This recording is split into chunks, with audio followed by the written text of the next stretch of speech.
राज्यमार्ग क्रमांक 27 वरील पिंपळदर जवळील रस्त्यावरून वाहणाऱ्या पाणी आता दुचाकीस्वारांसाठी जीवघेणा ठरत आहे। काँक्रीट रस्त्यावर नाल्याचे पाणी गेल्या अनेक महिन्यांपासून वाहत असल्याने रस्त्यावर शेवाळ साचले आहे।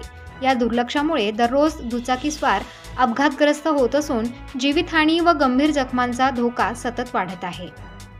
अनेक वेळा सार्वजनिक बांधकाम विभागाला याबाबत सूचना देऊनही कोणतीही कारवाई झालेली नाही।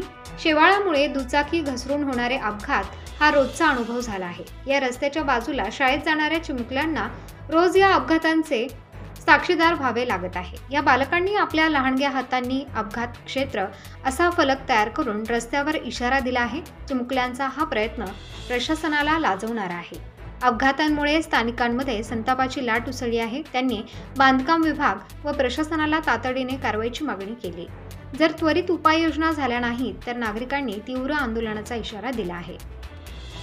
हे पाणी थांबवण्यासाठी कठोर उपाययोजना व शेवाळ हटवण्यासाठी तात्काळ कृती करणे आवश्यक आहे। अन्यथा प्रशासनाच्या या उदासीनतेमुळे होणाऱ्या आणखी गंभीर अपघातांची जबाबदारी कोण घेणार? संबंधित विभागाने आता तरी खडबडून जागे होऊन नागरिकांच्या जीवाचे मोल ओळखावे आणि तातडीने उपाययोजना करावी, अन्यथा जनतेचा रोष उफाळून येईल।